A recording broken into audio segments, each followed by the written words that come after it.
for Sam Mednix in Ouagadougou in Burkina Faso. First, we're going to go to Ahmed Idris in Accra. Ahmed, what is ECOWAS going to be focusing on in this meeting? Rob, initially the plan was to discuss the unfolding situation in Burkina Faso, but 2 days before this summit, then we saw what happened exactly in Guinea-Bissau.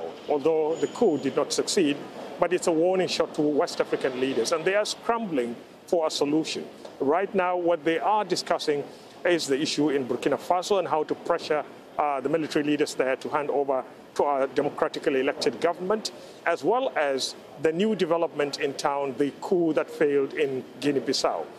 Now, the question is, are African leaders, West African leaders, will try or will go beyond mere rhetorics and sanctions that seem not to be working very well in forcing soldiers or discouraging soldiers in West Africa to stop overthrowing democratically elected government. Some political analysts say that this is so contagious that we may not have seen the last in West Africa or Africa as a whole. Now, joining me to discuss more about the recurring coup incidents in West Africa and, of course, Africa as a whole is Adib Saani, who is a security and political analyst.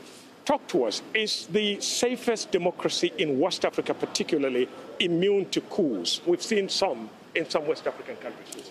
Absolutely not. Even though the reasons for the coups is a plethora of certain deep-seated socioeconomic and geopolitical deficits that creates that explosive charge that comes sometimes expected, sometimes unexpected. It goes without saying that coups are contagious, and the UN Secretary General Antonio Guterres couldn't have gotten it any better. He said that we seem to have found ourselves in a coup epidemic. So even the so-called countries with entrenched democracies are not safe. And it also is important to note that a lot of these coups are copycats. It's similar to the... Apart from what we're seeing in Mali and Guinea, is democracy failing Africans? Is democracy failing West Africans? Or is it politicians who are failing democracy in West Africa? Well, it depends on the context from which we're having this discourse from, okay?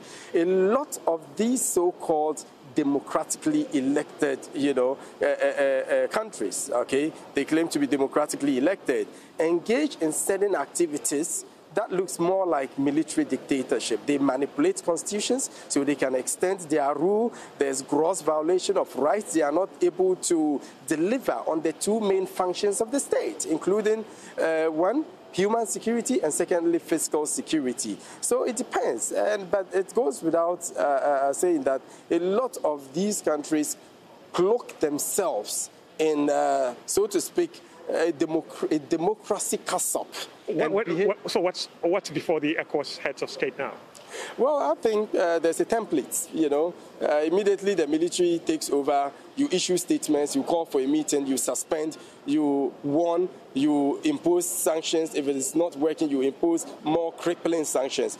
But I think it is time ECOWAS takes a real look at this template because it's outmoded and it's making ECOWAS gradually lose legitimacy in the eyes of ECOWAS citizens. Thank you very much. Well, the other option for West African leaders is to send in military personnel into these countries to try to force the soldiers who take over from civilian governments there. But there is little appetite, in fact, to do that among West African countries, simply because most of these countries in the region are facing their own problems. So Mali, Burkina Faso, Nigeria, Niger, Chad, all these countries are having internal problems.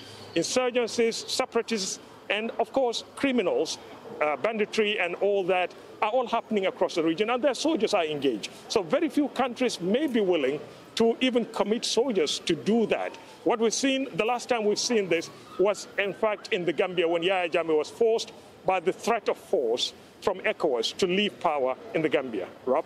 Ahmed Idris.